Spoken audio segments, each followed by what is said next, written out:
What's up, YouTube, Facebook, all other social media channels? It's your boy Uncle Fred coming back once again in the house on this New Year's Eve for about uh, about 53 more minutes. So I'll be out y'all way in about like 15 or 20. Go ahead and hit that like, comment, and subscribe. Become a part of the Uncle Fred experience. I guarantee you will not be disappointed. Oh, I got something to share with y'all.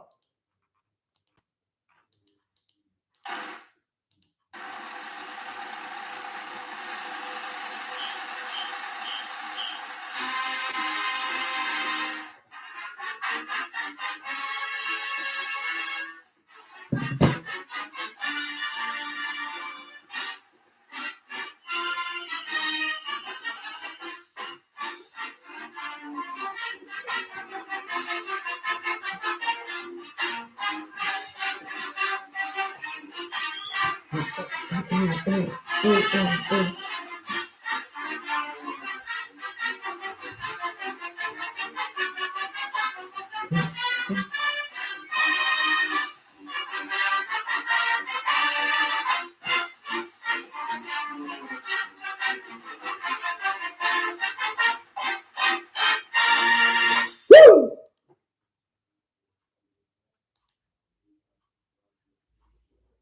What y'all think about that? Don't that just give you some goosebumps?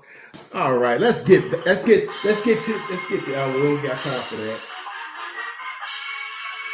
Ooh, that's them actually playing it.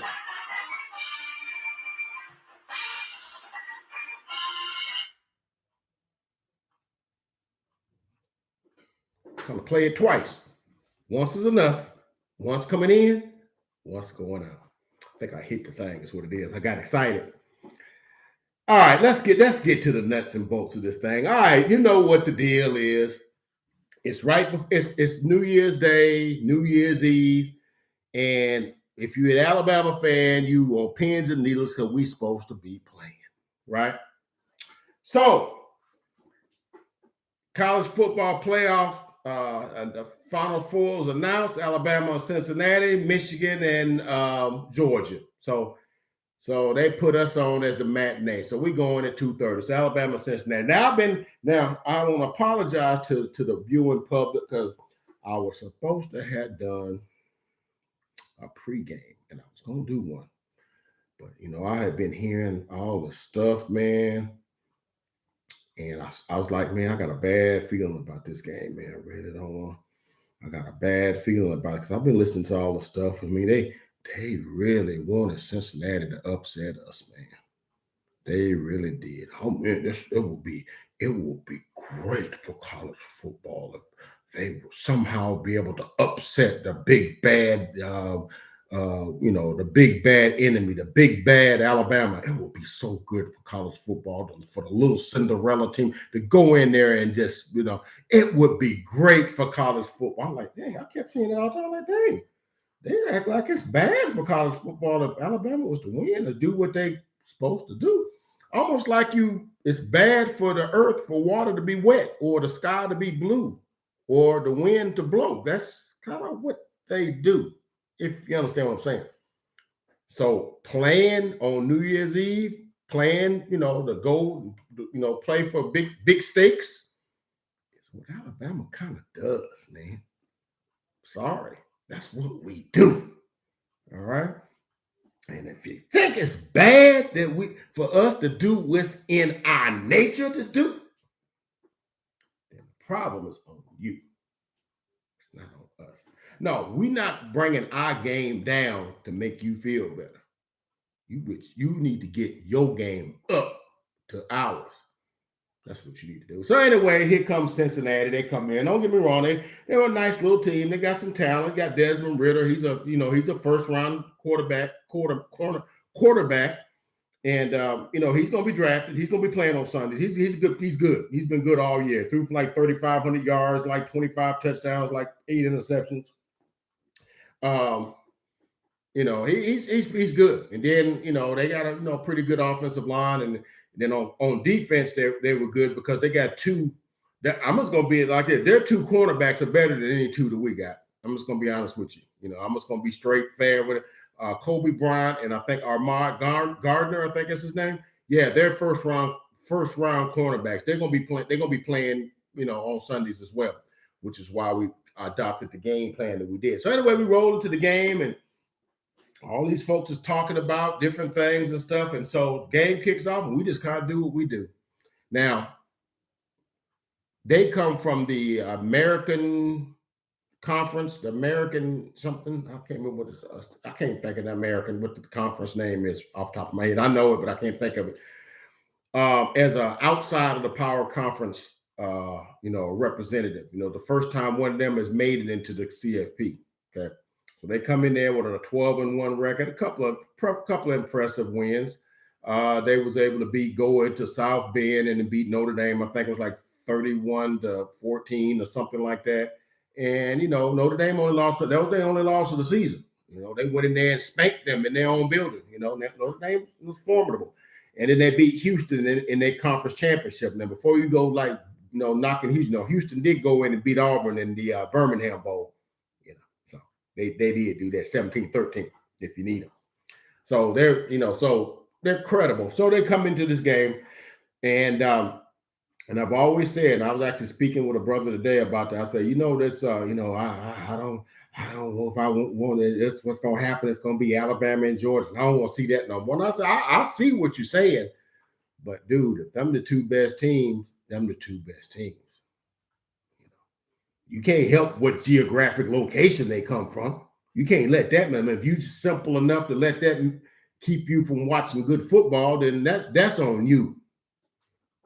But anyhow, it rolled into the game, and I told him, I said, now there is a difference in the levels. There's levels to this thing, okay?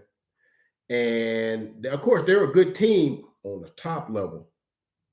But the fun thing about this sport, when you start digging down in them layers, and you start getting them guys that coming in off the bench, and them guys coming off the bench are 4 stars and 5 stars coming off the bench, depth becomes a problem. So Alabama comes in there, and notice the game plan was, now understand this, we down John Mechie, so we kind of short in the wide receiver department. Okay, now we got some 4 stars and 5 stars on the bench. Now Ja'Cory Brooks is, I think, a 4-star, but he ain't had much playing time. And a lot of people like to adopt this next man up mentality. John Mechie go down. Kind of hard to replace a dude with 100 catches. He got 100 catches, all right? 100 catch guys don't come off trees. You can't just bring the next guy in and, oh, yeah, you can replace 100 catch worth of production. Can't really do that, okay? But Ja'Cory Brooks came in and did his thing too. But that ain't what we did, though. We came in and was like, look, we bigger and badder than y'all on the lines of scrimmage, and we're gonna exploit that. And I'm gonna tell you how I know that they're bigger and badder on.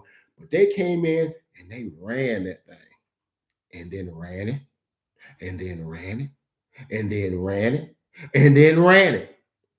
Matter of fact, the first 10 plays from the line of scrimmage were runs covering like 62 yards, and got down in the red zone and play fake. And Slay Bolden, touchdown, just like that, 7-0 Bama. And just like that, I feel like Forrest Gump. And just like that, it's 7-0 Bama. And just like that, they have had enough points already to win the game. It's over already.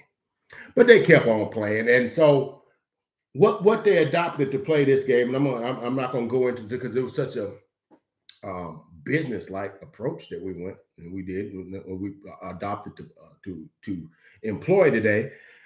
They ran the ball. As a matter of fact, they ran it 47 times. They had ran it 47 times at no point this season, okay?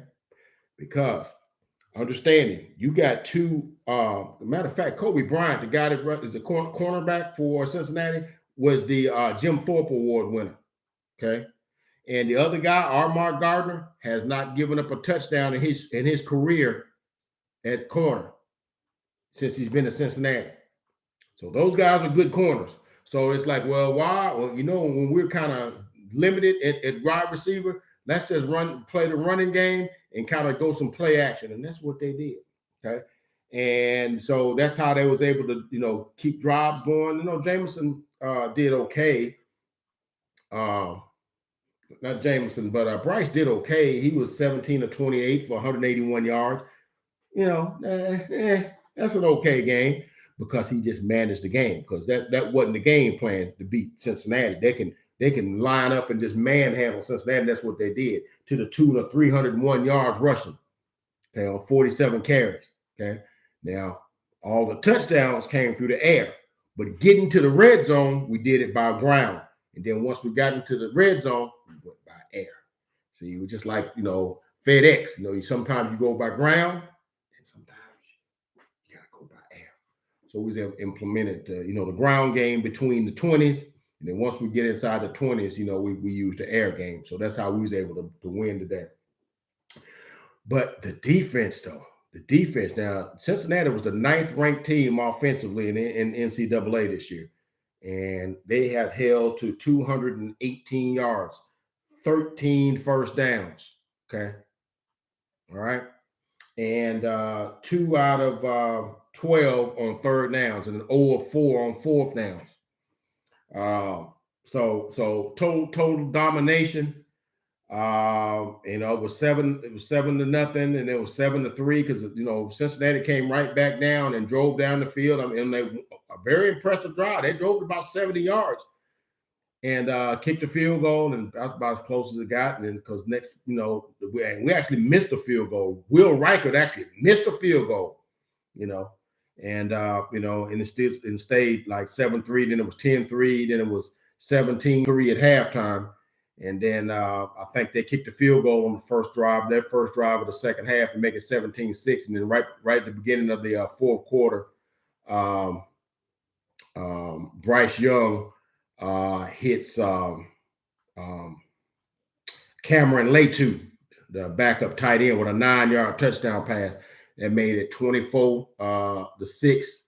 And then they tacked on a late field goal later to make it 27-6. And then for all practical purposes, that it was over. So let me just tell you how I know that they dominated. And then that was what I was trying to tell the buddy I was talking to. I said, man, everybody want to talk all the SEC stuff. All the SEC. I said, well, look, man, I'm just saying, maybe not all the way down through the SEC, but at the very top of the SEC, that's where the best football is played. And I know I'm speaking of ourselves. I'm speaking of Georgia. And, of course, the guy he was talking to was saying that folks, maybe a two-win loss team in the SEC should have been in the CFP because Cincinnati obviously wasn't good enough. I'm like, I ain't going to go that far. But you saw as the game progressed, there's definitely a physicality difference between what we do and what they do. Because I don't think there's no SEC team we could play where we can line up and run 10 straight times and get down and go like 60 yards on 10 straight plays and just run it and just run it and just run it and getting 5, getting 4, getting 8, getting 3, getting 4, getting 5, getting 8, getting 3, and get down the field. I don't know if you can do that, but because that team, it's got some talent, but it ain't got the depth that we got, we're able to do that to them. And so they was able. So this is how I know we were the physicality of the offensive and defensive line. And so when I speak of physicality, that's what I'm talking about. I'm talking about along the offensive and the defensive lines, being able to, what they always say to me in football, you got to be able to move a man against his will. The player's going this way. I need to move this guy this way so this running back can cut up in there and get his yards. So he's trying to stop me from moving him in that direction. So I have to influence him to move in the direction that I want him to move in. And that takes some to do that. And so we was able to do that. And then on the other end, they're trying to do the same thing to our defense, and we're able to we ain't going that way. We're going right where that ball carrier at. So how do I know that? Because we was able to rush for 300 yards, and they rushed for 74. Okay. How do I know that? Because Bryce Young was sacked twice, I think. Desmond Ridder was sacked 6 times and hurried like 4 other times. 4 other times got passes batted down at the line of scrimmage. That tells you the defensive line is getting into his face. That means they're pushing his offensive line back on him. Those are little things to let you know one team has a physical advantage over the other team. So that's what we was able to do. All right. So that was the story of that game. It really wasn't what you call Brooks had like a 44-yard touchdown catch. That was the one that caught the winning touchdown in the Auburn game, just in case, number 7. He'll probably be starting next week, But it was basically a business-like game. Like, like when you go to the office and you got your briefcase and your laptop and you go to work and a cup of coffee and you go into work, and then at like 4:59, you looking at the clock, and then when you hit that thing on your computer to clock you out, you go home. That's what that was like. It was like a day at the office. Okay, no fanfare, no fireworks, no nothing. Although my man JoJo Earl liked to start some fireworks in the second quarter, fumbling that punt. You better clean that stuff up, JoJo. We got that punt back, that fumble back. But other than that, oh yeah, Bryce did throw an interception. Got a little pressure, threw it over the middle to Jameson Williams, overthrew him just a little bit, and it got picked. I thought that guy dropped that, but whatever, we'll give him that. So we gave them an interception and almost a fumble and stuff, and still wasn't enough. And then too, here's some things. Now, knowing we were down one wide receiver, we're going with Ja'Cory Brooks and Slay Bolden playing. You're using Ja'Cory Brooks for his speed, and you're using Slay Bolden for his craftiness and underneath route running. He caught the first touchdown. He's a very crafty like that. Slay Bolden is number 18. He's very good like that. Kind of underrated speed too, if you understand what I'm saying. And so those two guys will be together, would be doing what John Mechie does by himself. And then now late in the third quarter, Jameson Williams got a shoulder, and he got cracked pretty hard on a kick return, and looked like he got some shoulder things going on. But he came back in the game. I don't know if he caught another pass. I think he caught like 7 catches for 76 yards, or 62 yards rather, and caught a 20-yard on 3rd and 14 too. It was a big play in that game. So if he's going to be good next week, we'll be good. But we did lose. I think we did lose Chris Owens, the offensive tackle, right tackle. I saw him limp off the field. I hope he's going to be ready for next week. Okay, because obviously when you win, you keep playing. So I would grade this game probably B plus. B or B plus, because I thought we did just what we were supposed to do. We were the better team. We didn't do nothing fancy, no exotic plays, and we did just enough to win the game. It was another day at the office, kind of like when we beat Notre Dame last year in the semifinal with a 31-14, just kind of business, like just kind of, hey, we come here on a business trip. We're going to get our job done. So now we go on to, and I was kind of, wait to do until I find out who he's going to play. So come find out, we will be playing Georgia again. I wanted it to be Michigan. Not that I'm scared of Georgia or anything like that, but it's kind of hard to beat a team twice in a row. Especially when you embarrassed them like they did when they were supposed to have won. They're supposed to have beaten you, and you just handed to them like you did. So we off now to the CFP. Excuse me. We're off to the Alabama Invitational. That's what I call it. Because ever since there has been CFP, except for 1 year when we was like, we tired. We've been doing this traveling, that stuff every year. Let's let somebody else get it this year. We're going to take a break. We're going to spend some holidays with our families and do all this kind of stuff. So in 2019, we left that thing alone, and we just had a regular good year, a 12-2, 12-1 year, and just went on about our business. 12-2, I should say, and went on about our business. And 11-2, 12-2. 11-2. Yeah, it was 11-2. And went on about our business, and let LSU do that thing, and then of course But it's a funny thing about when you lose something. See, it ain't lost if you know where it laid. Woo-wee! It ain't nothing, ain't lost if you know where you live. Because the very next year we went right and picked that thing right back up, and it was right where it was when we left it. We went right back. And then next year, we're right back and picked that thing right back up. See, ain't nothing lost if you know where it is. You can go right back and put your hands back on it. So we went back and got it. So we didn't lose the thing in 2019, we went back and picked it up. We remember where it was, went back and got it.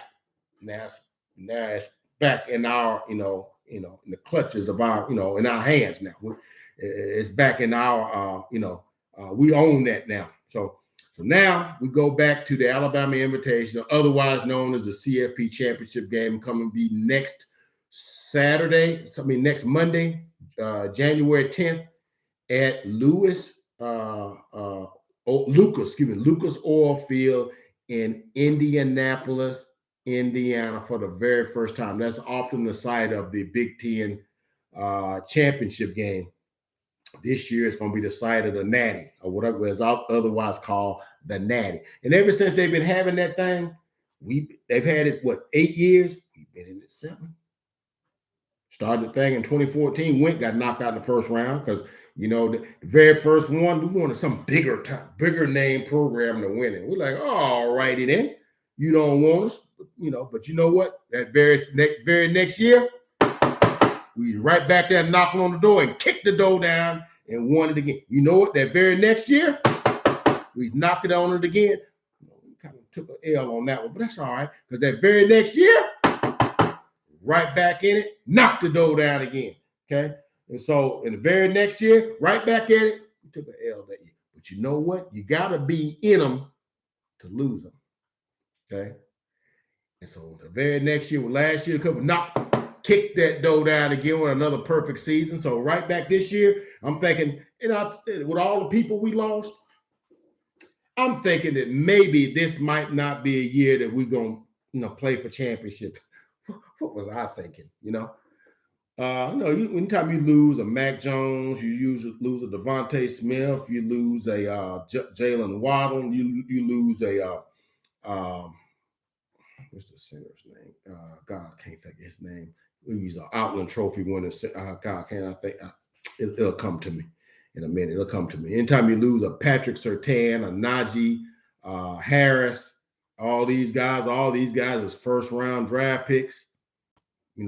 Mac Jones and all those guys, they're all first round draft picks. Christian Darmore, first round draft pick, second round draft pick. But all those guys were on that. You lose a lot of personnel. Okay. Landon Dickerson, that's his name. Landon Dickerson. I know it'll come to me in a minute. Okay. You're losing all those guys. Alex Leatherwood. Okay. You're losing a lot of guys. Okay. So we might be rebuilding this year, but rebuilding for Alabama is 11-2. That's rebuilding for us. Okay. Shoot. He said, man, bump this rebuilding. We reloading. We right back in the Natty again. Right back in the Alabama Invitational again. Okay. Where we supposed to be. Okay. Where we're supposed to be. Okay. Certain things are just part of your nature. It's like, like air, breathing air and, these sorts of things. And, being a mammal, these things are just natural to, and going to the Natty. Playing for and going to the Natty. So we're going to the Natty January 10th, 2022 at Lucas Oil Field, Indianapolis, Indiana, for an opportunity to win the 7th national championship in the Nick Saban era. It's going to be epic. Now, some of my game balls, certainly, let me tell you who game ball. The number one game ball, I'm going to go Brian Robinson Jr. This is a guy that waited his turn, waited behind Najee Harris, played some last year.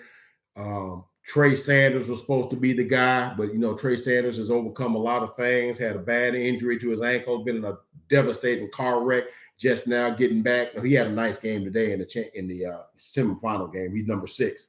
He had a pretty good game, but he's come a long way back from where but he was the number 1 running back in the country when he got recruited. Okay. So obviously, he was going to get the nod over Brian Robinson. So Brian Robinson has waited his turn, waited behind Najee, waited behind Damian Harris, waited behind Jacobs, waited behind all them guys, getting some spot carries here and there. In his 5th year, and his because he could have went to other teams. The guy that's the running back for the Cincinnati Bearcats, Jerome Ford, they was in the same backfield. He played at Alabama for 2 years, then decided, you know what, I can be playing for somebody else. So this year had 1,244 yards and 19 touchdowns. Good running back. He would have been great this year if we'd have had it, but he wanted to do something else. And I don't blame him for that. Do what you got to do. But Brian Robinson said, my future is here. He's a Tuscaloosa native, went to Hillcrest, Tuscaloosa, grew up just miles from the campus, okay? And so he fulfilled his dream, playing significant roles in the championship atmosphere for his hometown team, waited through all the times. Today, he rushed 26 times for 204 yards, most yards he's ever rushed for. Most yards ever for Alabama running back in a bowl game. Okay. So Brian Robinson Jr. gets a game ball. And I'm gonna give the other game ball to Bryce Young because he wasn't spectacular, but he was steady. 17 of 28, 181 yards, 3 touchdowns. Did throw that 1 interception, but he managed the game, ran when he needed to, threw it away when it wasn't there. Remember, he's playing against 2 All-American corners against our depleted wide receiver group that we've got, and he had to be real judicious with the football. That's why we ran the ball as much as we did, because we had a schematic advantage in the trenches against them. So we just used that. Run it until they stop it. On defense, got to go with Will Anderson Jr. 2 sacks and several other pressures. He was all over the back. He had, I think he had a tip pass, and then for Darian Mathis. He was phenomenal. He had a sack and a couple of knockdown passes as they collapsed the pocket on almost every other play on Desmond Ridder. Okay, and so those 2 get my game ball. So I go with Brian Robinson Jr. and Bryce on offense, and then Will Anderson Jr. and Fedarian Mathis on defense. And so that's what we're gonna do there. For those 2 guys, those 4 guys get my game balls for this week. So we're going to next week. I'm gonna be honest with you. And I'm Crimson Tide. You see me how I'm decked out. I'm Crimson Tide through and through. But we got our hands full next week. I saw Georgia dispatch Michigan 34-11. They was never in that game. It was obviously a talent disparity between those 2 teams. Okay. And we're not going to be able to implement the same game plan next week that we did a month ago, because our situation and our circumstances are different. Okay. We just lost an offensive lineman. I don't know if he's going to be available in Owen, so I don't know what kind of pass protection we're going to be able to have. And we down John Mechie, so I don't know if we're going to be able to, utilize the middle of the field and stuff like that. The other wide receivers are kind of inexperienced, but they're talented because they're obviously 4- and 5-star receivers, because that's usually the only thing we deal with. And so a defense could conceivably double cover Jameson Williams all the way and just make one of them other receivers beat us. And see, we're not going to have the physical advantage on the line of scrimmage against Georgia. Have you seen what's that dude named Jacob Davis? Have you seen this guy? In Nairobi, you've seen them guys? Okay. They come into play, all right, and they got that bitter taste in their mouth from a month ago. So we're gonna have to come up with a game plan, with our limited staff and what we got to win the game. But I think we're fully capable of doing that, though. So let's see what happens on next week, and I'll probably come through with a video in a few days to get us fired up, get us hyped up. For the championship game, the Natty or the Alabama Invitational, as I like to call it. But yeah, man, We ready for that thing. We ready, man. We ready. We ain't scared. We ain't scared. Now, we playing the SEC. Now, that's a whole different ball game. Now, I'm gonna give you this. Now, my friend, I was telling, he was like, "Man, I want to see all SEC." I'm like, "Look, man. Now, I'll admit it would be better if there was teams from other parts of the country that was good enough to get in this thing." And I know there's some things that people have wrote. I've read all kind of things, man. We got to expand this thing. Why? Because obviously Cincinnati, if it wasn't Cincinnati, who was it going to be? It was going to be what? Oklahoma State. You thought they was going to beat Bama? Okay. What about Notre Dame? Notre Dame couldn't beat Cincinnati.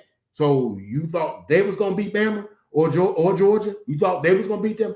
The two games today showed you the top end of the SEC is better than anybody else that's playing college football. I don't care what you say. It's the numbers bear it all. Okay, they got beat 37-11, and it's almost like to being the two SEC teams held the other team without a touchdown. But Michigan got a late consolation cosmetic touchdown and a 2-point conversion. It was 34-3 with like a minute left to go or 2 minutes left to go in that game. Wasn't even close. Okay, just dominating them all up and down the line of scrimmage, and that team dominated Ohio State. Okay, so that lets you know the talent level. And we got our work cut out for us next week. It ain't going to be no easy win one way or the other, okay? But I fully expect us to go in there and compete and get that thing and bring that daddy back and where it rightfully belongs, okay? And that's what we're going to do. So on our way out, let's go ahead and let's hit this one more time. If I can get this thing to do right.